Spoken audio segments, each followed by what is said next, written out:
탁현민 청와대 선임 행정관은 지난 대선 당시 불법 선거운동을 한 혐의로 불구속 기소됐습니다.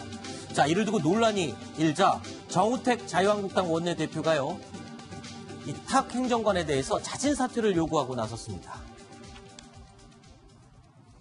저는 청와대 현직 행정관이 현행법 위반으로 검찰에 기소된 그 자체로 해당 행정관은 대통령의 국정 수행에 큰 부담을 끼칠 것으로 생각을 합니다. 또 현직 청와대 행정관 신분으로 유무죄를 다투겠다는 자세도 대통령을 모시는 공직자로서 취할 태도가 아니라고 봅니다. 이제 탁현민 행정관은 청와대 참모로서 책임있고 소신 있는 처신을 위해 자진 사퇴할 것을 강력히 촉구합니다. 야당 입장에서는 일단 탁 행정관에 대한 이 자리 자진 사퇴 요구할 수 있는 어떤 핑계거리를 하나 잡은 것 같아요.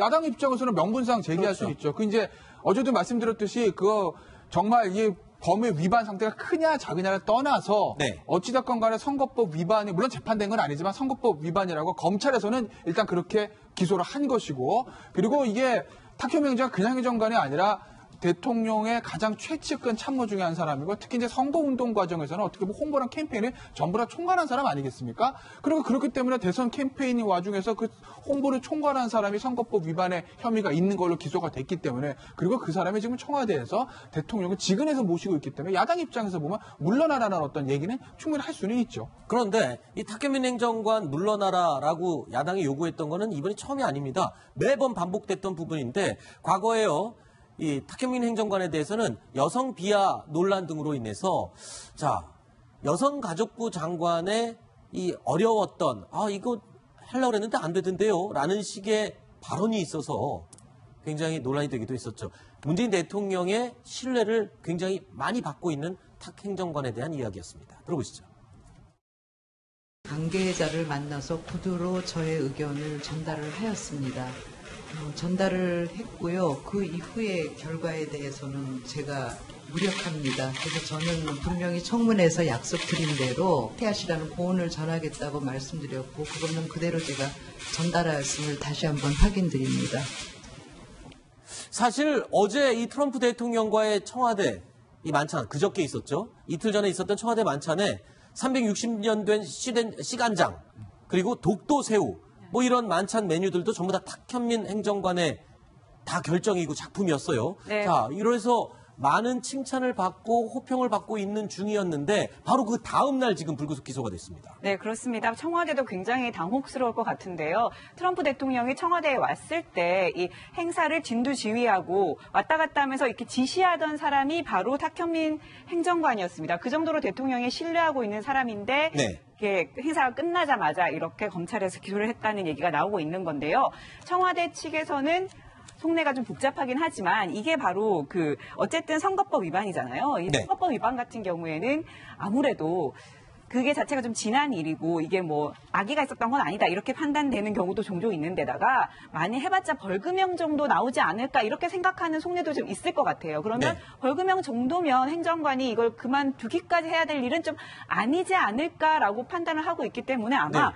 복잡하면서도 그렇게 나가기까지 하진 않아도 될 거야 라고 생각하는 속내가 좀 있지 않을까 싶습니다. 그리고 또 청와대 입장에서는 또 이런 얘기가 흘러나오고 있어요. 어차피 만약에 검찰이 무혐의 처리했으면 수사 봐주기냐, 특혜 의혹 아니냐 이런 말이 나왔을 거 아니냐. 오히려 적법하게 처리된 게 잘 된 거다. 있어야 될 과정이었다. 이렇게 청와대 측에서는 해명을 하고 있습니다. 근데 좀 궁금한 게 있습니다.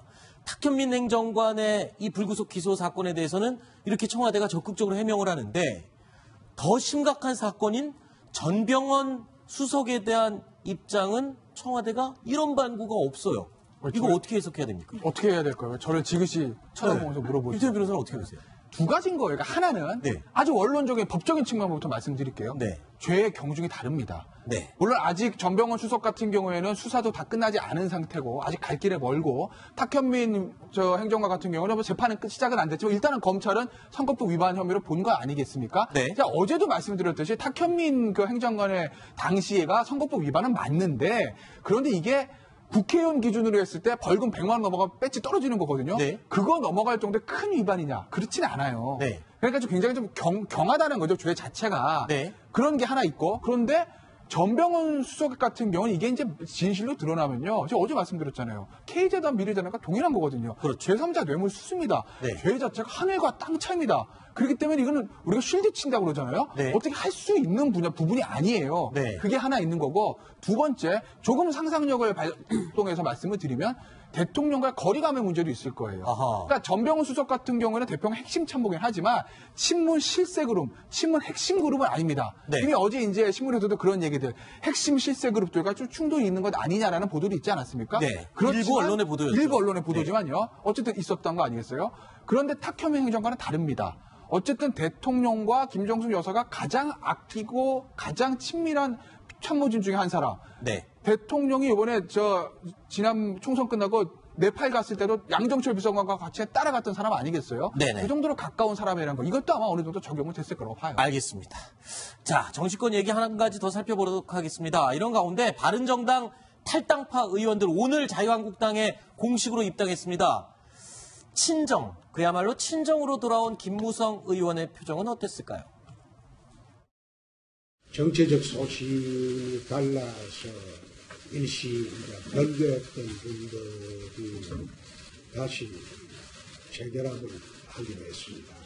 좌파 정부가 폭주기관차를 몰고 가는 데 대해서 우리가 공동정선을 펴서 저지를 할 수밖에 없다.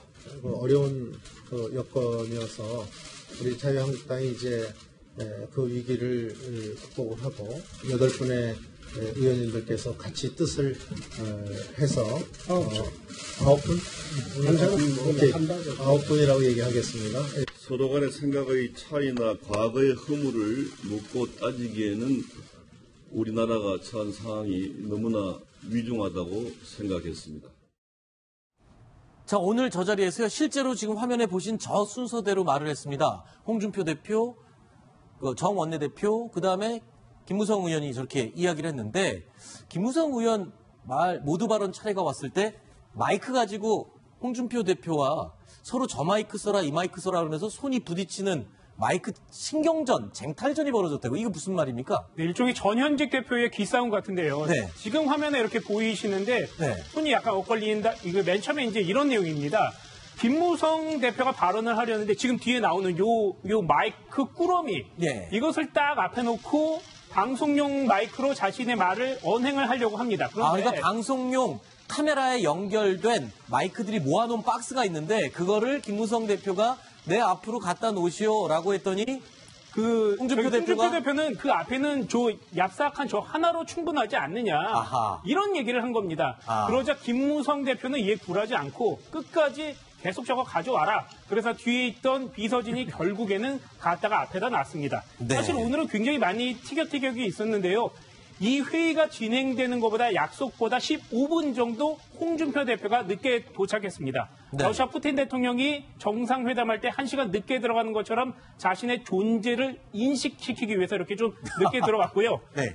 또 그리고 가서도 왜 저 자리에 앉아 있느냐, 내 자리에 여긴다 이런 얘기를 하면서 마치 김무성 대표를 겨냥하는 듯한 발언도 해서 화제가 있었습니다. 일부 정치부 기자들 얘기 뒷이야기 들어보면 김무성 의원은 마치 자유한국당을 다시 재접수하러 들어간 것 같은 모습이었고 홍준표 대표는 여기는 내 집이야. 내 집인데 왜 누가 와서 뭐라 그래? 라고 지키려고 하는 그런 기싸움 같았다라고 얘기를 하기도 하던데요.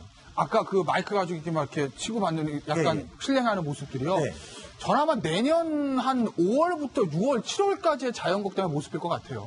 그 마이크 여기다 놔라 저걸로 그냥 해라 저 모습이요. 그러니까 일단은 지금은요, 어쨌든 홍무 연합군이 상생이 되는 겁니다. 지금은요, 그렇죠. 홍무 연합군이 이제 친박에 대항해서 친박을 좀 정리하려고 하겠죠. 네. 정리가 되면 그 다음은 어떻게 되죠?